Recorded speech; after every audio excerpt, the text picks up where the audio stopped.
أعوذ بالله من الشيطان الرجيم وإذ نجيناكم من آل فرعون يسومونكم سوء العذاب يذبحون أبناءكم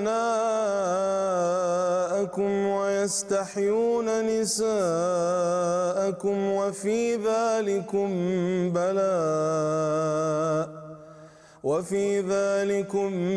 بلاء من ربكم عظيم. بسم الله والصلاة والسلام على رسول الله وعلى آله وصحبه أجمعين. Assalamu alaikum wa rahmatullahi ta'ala wa barakatuh, everybody. Today, inshallah, we're going to read from ayah number 49 onwards of Surah Al-Baqarah. And this is in the context of, in fact, relief. Last time we spoke about the relief that was given in the end to the family of Yaqub alayhi salam. And of course, the family of Yaqub alayhi salam eventually go on after some generations to become the children of Israel. That is the descendants of Yaqub alayhi salam that we're talking about. And they are a big subject in the Quran. They are a focus. This nation is a focus in the Quran because, not for any other reason, but for us to understand that our ummah, the believers, are going to have very similar behaviors to them. We're going to face similar challenges to them. And we're going to have to watch out for their responses. Like Allah did them favors, Allah will do us favors. They have failures, we might have similar failures. Allah is teaching us through their example what failures to avoid and what to learn from and what to see of their behavior in ourselves as a nation. So sometimes in the Quran there is the model of an individual and you look at yourself as an individual and say, how do I measure up to that individual? Other times in the Quran there's the model of a nation and we look at ourselves as a nation and see how is our national behavior, our ummah level behavior, mimicking or mirroring the behavior of other nations that came before us. So the examples of those nations are given so that we can reflect not just as individuals but as a collective.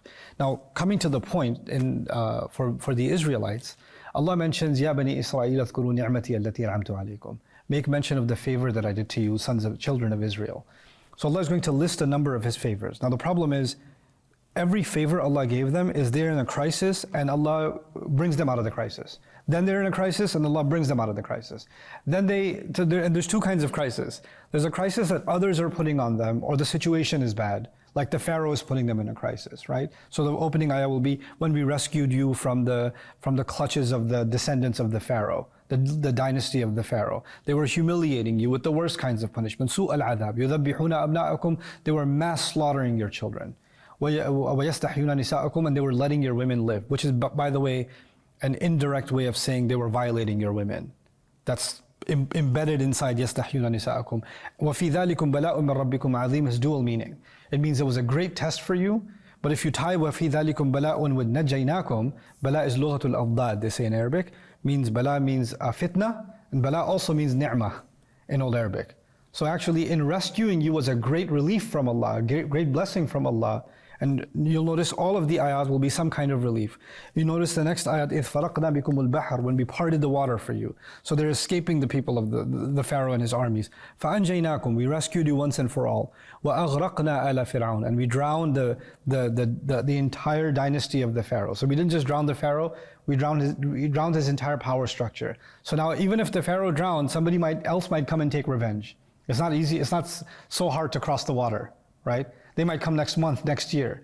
But Allah says, I ended his power structure once and for all. You were safe forever. And you saw that come to an end in front of your eyes. وَأَنْتُمْ تَنْظُرُونَ. Because if you didn't see it with your own eyes, even if you crossed the water, you'd keep looking back. Because they have ships too. And they have other means to get back to you also, right? But Allah wanted you to see that this is a long relief, permanent relief. وَإِذْ وَعَدْنَا مُوسَى 40 لَيْلَةً ثُمَّ اتَّخَذْتُمُ الْعِجْلَ مِنْ بَعْدِهِ. You had no way of retaliating against the Pharaoh when he was coming at you. All you could do was stare. Allah is the one who drowned him, and your contribution was watching.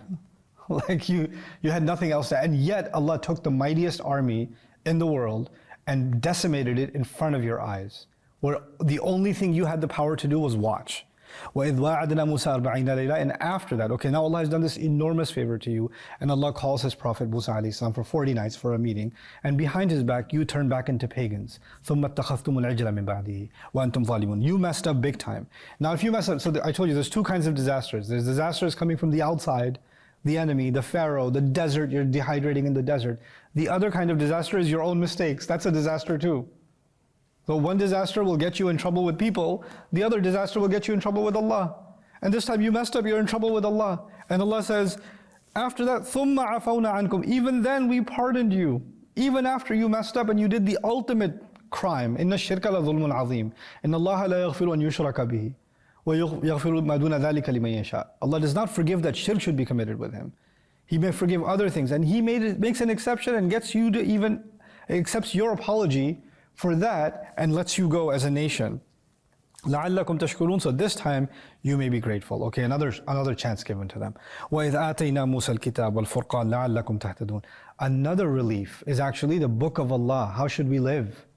What should we live by? And by the way, in Fatiha we learned the ultimate mercy of Allah is His guidance.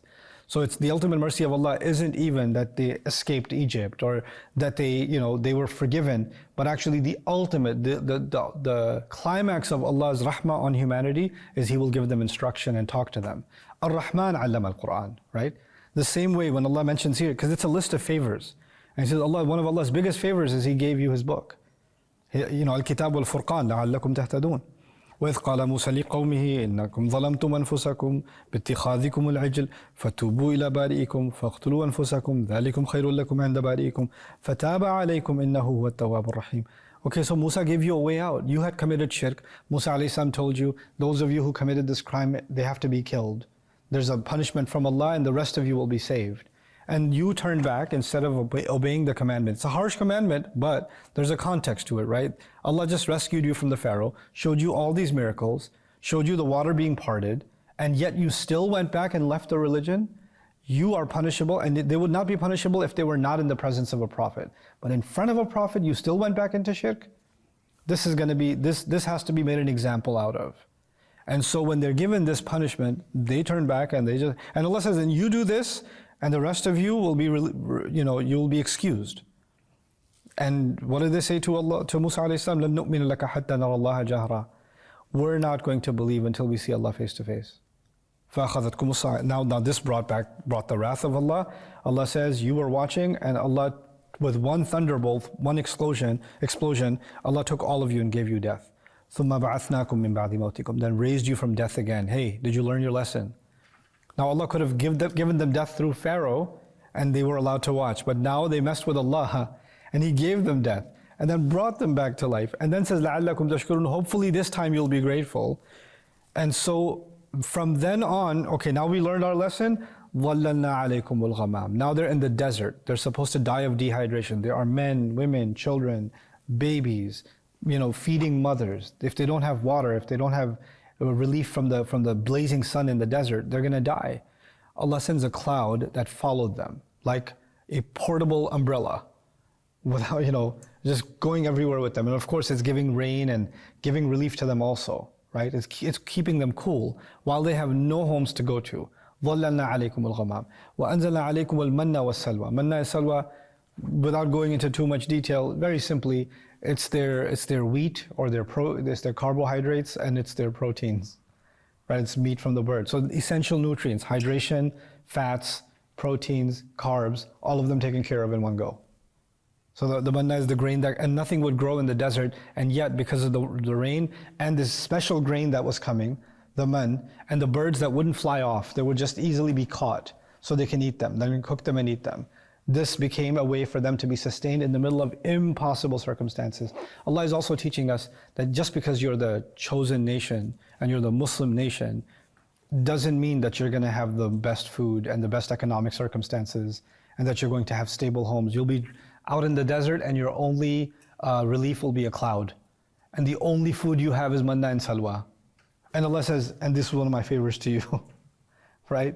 So just because we're Muslim doesn't mean we have to be superpowers. Or we're always going to be in a state of great glory. We're going to have government and things like that. These were the people, Allah, He says, أَنِّي فَضَّلْتُكُمْ, I favored you. And if you saw them, if you had a camera back then, looking at these people in the desert, barely living in tents. The only water supply they have is the rain at the time, or these rocks that get water coming out of them for 12 tribes. The only food they have is one kind of grain and one kind of meat, and that's it. That's all they got. They got no salad, no ketchup, no salt, no pepper, no masala, nothing.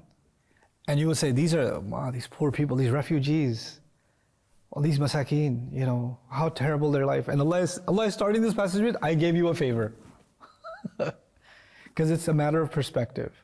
A nation that was going to be killed, annihilated, they would have been wiped off the face of the earth. Their progeny would never have survived, are still in the middle of death being given a means to survive. In the middle of death. That's a favor from Allah too. So even what we consider terrible circumstances are actually an alternative to annihilation. They're an alternative to death. And Allah has given that to them. And He says, you know, ظَلَّلْنَا عَلَيْكُمُ الْغَمَامِ وَأَنزَلْنَا عَلَيْكُمُ الْمَنَّ وَالسَّلْوَىٰ. And how does He describe that? كُلُوا مِن طَيِّبَاتِ مَا رَزَقْنَاكُمْ. Eat from the good and pure things that we've provided you. Like, it's not the you know, Michelin star, 5-star restaurant food. It's just manna and salwa, but it's provided by Allah to eat from the good and pure things. If whatever you have, consume it and be grateful and make the most of it. وَمَا ظَلَمُونَا وَلَكِنْ كَانُوا أَنفُسَهُمْ يَظْلِمُونَ. We didn't wrong them. They were doing wrong to themselves. Relief after relief after relief after relief. And one of the ways of being ungrateful to the favor of Allah is, here Allah is giving you relief, and you're like, but that's not the order I placed. I had a different kind of relief in mind. I don't like your version of relief. I want my own version of relief. I want the relief to work on my preferences. Allah is giving us this perspective in these ayat. Things could have been so much worse. Look at where you were with the pharaoh. Look at what you have now. And the last thing I'll share with you, not as an individual, but as a nation. As a nation, being free and having independence is far bigger a relief than, you know, living in luxury or living in comfort. If they stayed in Egypt, they'd be killed. Or if they'd remain slaves. Now they're eating one kind of food, but they have freedom. And they've run away from the enemy. They're living in the desert, but they have self-determination. They have self-determination. And that's one of the most powerful, like getting away from an oppressor and having some opportunity to start your life over again. That is one of the most powerful gifts Allah has given nations. You know, entire nations have survived migrating, getting away from oppression and being able to start anew. And entire new societies emerge as a reason. There's a rahmah of Allah then when some Sahaba went to Habasha. It was a rahmah of Allah. It was a rahmah of Allah when the Muslims migrated to Medina. It was a rahmah of Allah. He opened a door for them to escape. And the same thing happens here. He opens a door for them to escape. And this is the relief of nations that sometimes Allah gives. Now one would say, no, but they were in Egypt. What a better solution would have been just kill Pharaoh right in Egypt and they can move into the palace.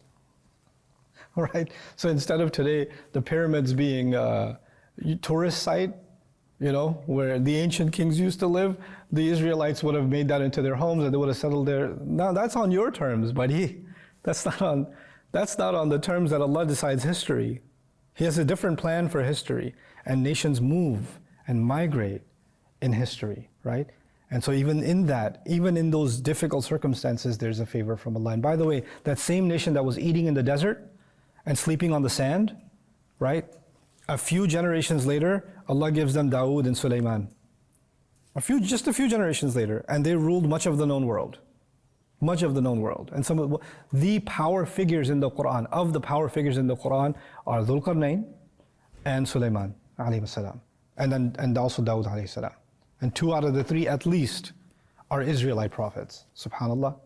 This is the way of Allah giving relief. So let's understand and feel this favor of Allah upon nations in the recitation of Shaykh Bakir as he recites these ayat of Bani Israel for us. أعوذ بالله من الشيطان الرجيم وإذ نجيناكم من آل فرعون يسومونكم سوء العذاب يذبحون أبناءكم وتستحيون نساءكم وفي ذلكم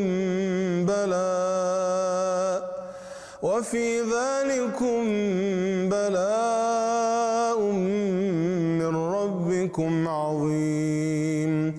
وإذ فرقنا بكم البحر فأنجيناكم وأغرقنا آل فرعون وأنتم تنظرون. وإذ واعدنا موسى 40 ليلة ثم اتخذتم العجل من بعده وأنتم ظالمون.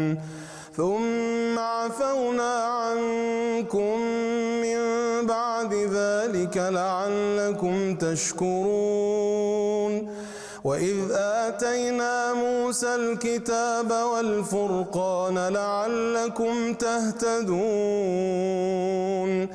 وإذ قال موسى لقومه يا قوم إنكم ظلمتم أنفسكم باتخاذكم العجل فتوبوا إلى باريكم فاقتلوا أنفسكم ذلكم خير لكم عند باريكم فتاب عليكم إنه هو التواب الرحيم.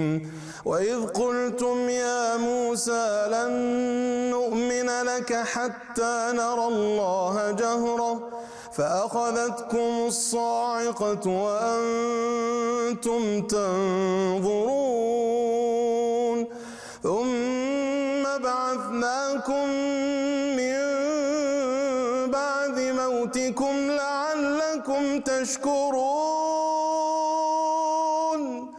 وظللنا عليكم الغمام وأنزلنا عليكم المن والسلوى كلوا من طيبات ما رزقناكم وما